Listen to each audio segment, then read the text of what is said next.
குழந்தைங்களுக்கு சின்ன பசங்களுக்கெல்லாம் மன அழுத்தம் வருமா அப்படின்னு சொல்லிட்டு சில பேரண்ட்ஸ் கேட்பாங்க. ஒரு 5லேருந்து ஒரு 20 வயசுக்குள்ள பார்த்தீங்கன்னா சில பேருக்கு அந்த மன அழுத்தங்கிறது வருது. அவங்க வந்து அந்த மன அழுத்தத்தை வந்து அதை வெளிப்படுத்த தெரியாமல் என்ன பண்ணுவாங்க அப்படின்னா, ஒரு மாதிரி தலைவலியாக இருக்கிறது, தலை பாரமாக இருக்குது, வாமிட்டிங் வருது, வயிற்று வலி வருது, நெஞ்சு வலி வருது, படபடப்பு இருக்குது, ஒரு மாதிரி தனியாகவே இருக்குன்னு நினைப்பாங்க, ஒரு பிடிவாதம், ஒரு கோபம், இதெல்லாம் கூட ஒரு அறிகுறிகளாக காட்டுவாங்க. ஒரு சில பேருக்கு உண்மையான அறிகுறிகளாக இருக்கும், சில பேர் இந்த அழுத்தத்தினால கூட இந்த மாதிரியான அறிகுறிகளாக காட்டுவாங்க. அப்போ நம்ம அவங்கள டீப்பாக நம்ம விசாரிக்கணும். இப்போ நிறையா பேர் இந்த மன அழுத்தம் வர்றதுக்கான ரீசன் என்ன பார்த்தீங்கன்னா, நிறையா ஸ்கூலில் நடந்த சம்பவங்களாக இருக்கலாம், இல்லை பெற்றோர்கள் செய்யக்கூடிய சில விஷயங்களாக இருக்கலாம், இல்லை நிறையா நம்ம பொழுதுபோக்குன்னு சொல்லக்கூடிய இந்த சமூக தளங்கள், சினிமாவில் நடக்கக்கூடிய சில காட்சிகள் கூட அவங்களுக்கு மிகப்பெரிய ஒரு மன அழுத்தத்தை கொடுக்கலாம். ரீசெண்டாக பார்த்தீங்கன்னா ஒரு குழந்தை ஒன்று எப்படி பார்த்தீங்கன்னா, அவங்களுக்கு ஒரு மைல்டான ஒரு வயிற்று வலி, தலைவலி வந்து ஒரு நார்மலான வீக்னஸ்னால கூட அவங்களுக்கு அந்த தலைவலியும் வயிற்று வலியும் வந்திருக்கு. ஆனால் பட்டுன்னு இந்த மாதிரி வயிற்று வலின்னு 2 தடவை 3 தடவை சொல்லணுமே அவங்க பேரண்ட்ஸ் வந்து டாக்டர்லாம் பார்த்துட்டு இவங்க என்ன சொல்லிட்டாங்கன்னா, அந்த குழந்தையோட அம்மா வந்து என் பிள்ளை என்னை விட்டு போகிறா, கேன்சர் வந்துருச்சோ, டியூமர் வந்துருச்சோ, சாக போகுது அப்படிங்கிற மாதிரி அழுது குழந்தைய கட்டி பிடிச்சி அழுதோடனே அந்த குழந்தைக்கு ஒரு பயம் வந்துருச்சு, நம்ம செத்துருவோமோ அப்படிங்கிற மாதிரி ஒரு பயம் வந்து அதை ஒரு மாதிரி அழுத்தமாகி அவங்க அது என்ன தான் மருந்துகள் கொடுத்தாலும் அது ரியாக்ட் பண்ணாத அளவுக்கு திரும்ப தலைவலி, தலைபாரம், ஸ்கூலுக்கே 2-3 மாதமாக போகவே இல்லை. அவங்களும் பார்க்காத டாக்டர்ஸே இல்லை. கடைசியில் ஹோமியோபதி மெடிசன்ஸ் கூட்டிகிட்டு வந்தப்போ அவங்கள்ட்ட நிறையா டீட்டெயில் பேசி அவங்களுக்கு என்ன அழுத்தங்கள் இருக்குதுன்னு நம்ம பேசி அதுக்கு ஏற்ற மாதிரி, ஏன்னா நாங்கள் ஹோமியோபதி அப்படிங்கிறது நிறைய மைண்ட் ரிலேட்டடாக நான் நிறையா விசாரிப்போம். எல்லாருக்குமே எப்படி தான் எல்லா சிம்டமே தலையிலேருந்து கால் வரைக்கும் எல்லா ஜென்ரல் சிம்டத்துலேருந்து ஃபிசிக்கல், மைண்ட் ரிலேட்டட் எல்லாத்தையும் விசாரித்து நம்ம மெடிசன்ஸ் கொடுப்போம்.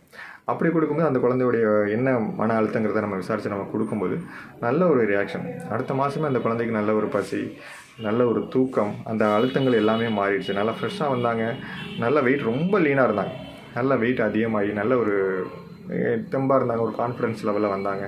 நேரவே அந்த குழந்தை நல்லா ஆரோக்கியமாக இருக்காங்க. அதேமாதிரி இன்னொரு குழந்தை எப்படின்னு பார்த்தீங்கன்னா, இன்னொரு சின்ன பசங்க அவங்க வந்து எக்ஸாம் எழுதியிருக்காங்க. எக்ஸாம் எழுதிட்டு வந்து வீட்டில் வந்து சொல்கிறாங்க, நான் எக்ஸாம் எழுதியிருக்கேன் அப்படின்னே. அவங்க இது மாதிரி ஒழுங்காக எழுதலை அப்படின்னு சொன்னானே வீட்டில் உள்ளவங்களாம் பயங்கரமாக திட்ட ஆரம்பிச்சிட்டாங்க. நீ உருப்பட மாட்டேன், நாசமாக போயிடுவேன், அவ்வளோதான், எங்களுக்கு நீ பயங்கர பாரமாக இருக்க சனினே அப்படின்னு என்னென்ன வார்த்தையெல்லாம் சொல்ல முடியுமோ சொல்லிட்டாங்க. உடனே அந்த குழந்தைக்கு அது ஒரு அழுத்தமாயிருச்சு. ஒரு 15 நாள் லீவ் வந்துடும். அந்த லீவையும் இவங்க வந்து அந்த குழந்தையை கண்டுக்கலை. சும்மா சாப்பாடை மட்டும் கொடுக்குறது, அவங்க என்ன பண்ணுறாங்க, தூங்குறாங்களா என்னென்னு கண்டுக்காம விட்டுட்டாங்க. ஒரு 15 நாள் கழிச்சு பார்த்தீங்கன்னா அந்த குழந்தை ஒரு விகாரஸாக ஃபீல் பண்ண ஆரம்பிச்சிட்டாங்க. பயங்கர கோவமாக அடிக்கிறது, பொருளை போட்டு உடைக்கிறது. அந்த குழந்தைக்கு அந்த கேரக்டரே கிடையாது. ஆனால் அதெல்லாம் பண்ண ஆரம்பிச்சோன்னே எல்லாம் பயந்து அப்புறம் சைக்காட்ரிக் மெடிசன்ஸ்லாம் நிறையா கொஞ்சம் கொடுத்து இம்ப்ரூவ்மெண்ட் பெரிய அளவுக்கு இல்லை. திரும்ப அந்த ரியாக்ஷன் பண்ண ஆரம்பிச்சிட்டாங்க. அப்புறமா ஹோமியோபதி மெடிசன்ஸ் கூட்டிகிட்டு வந்ததுக்கப்புறம் நம்ம ஹோமியோபதி மெடிசன்ஸ்க்கு நிறைய அழுத்தங்களை நம்ம விசாரித்து மெடிசன்ஸ் கொடுக்கும்போது குறிப்பிட்ட ஒரு 6 மாதத்துக்குள்ளேயே அவங்க கம்ப்ளீட்டாகவே அது ரெக்கவர் ஆகி அந்த மெடிசன்ஸே இல்லாமல் ஆகிட்டாங்க. நேரம் வரையுமே நார்மலாக தான் இருக்காங்க. இப்போ இன்ஜினியரிங் முடிச்சு நல்ல ஒரு இன்ஜினியரிங் படிச்சுட்ருக்காங்க. நல்ல ஒரு கான்ஃபிடன்ஸ் லெவலில் எந்த பிரச்சனை திரும்ப வரல. மெடிசன்ஸும் எடுக்கலை. ஒரு 2-3 வருஷமாக நல்லா ஆரோக்கியமாக இருக்காங்க. இதையே நான் சொல்கிறேன் அப்படின்னா, மன அழுத்தங்களை வந்து நம்ம நிறையா உருவாக்குறோம். இன்றைக்கி சமூக வலைத்தளங்கள், சினிமா, நம்ம பேசக்கூடிய வார்த்தைகள் எல்லாத்தையுமே குழந்தைங்களை வந்து ரொம்ப உன்னிப்பாக கவனிப்பாங்க. அந்த வார்த்தைகளை உள்ள உண்மைகளை கவனிப்பாங்க. அதை தான் நம்ம யோசிக்கணும். நம்ம சொல்லக்கூடிய ஒவ்வொரு வார்த்தைகளை உள்ள உண்மைகளை கவனிப்பாங்க. சில பேரண்ட்ஸ் ரொம்ப கெட்ட வார்த்தையெல்லாம் பேசுவாங்க.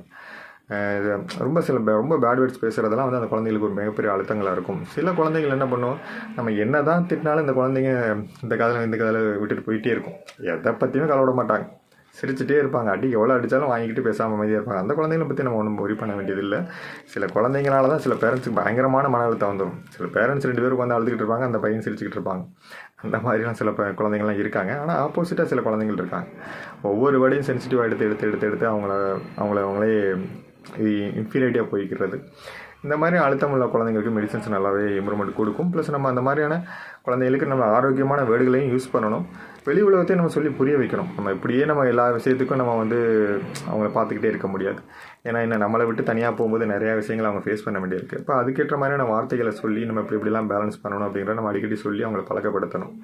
அதனால் நம்ம குழந்தைங்களுக்கு மன அழுத்தங்களை எந்த அளவுக்கு நம்ம சரி பண்ணணுங்கிறத நம்ம ஒவ்வொரு பெற்றோர்களும் யோசிக்கணும். நம்ம சொல்கிற வேர்டுகள், நம்ம காட்டக்கூடிய பொழுதுபோக்குகள், சினிமா, டிவி, மொபைல், கார்ட்டூன், வீட்டில் நடந்தக்கூடிய செயல்கள் எல்லாமே எந்த அளவுக்கு குழந்தைகளை பாதிக்கும் அப்படிங்கிறத நம்ம கொஞ்சம் யோசித்து தான் சில விஷயங்களை பண்ணணும். அதான் நம்ம குழந்தைங்களுக்கு ஆரோக்கியமான ஒன்று.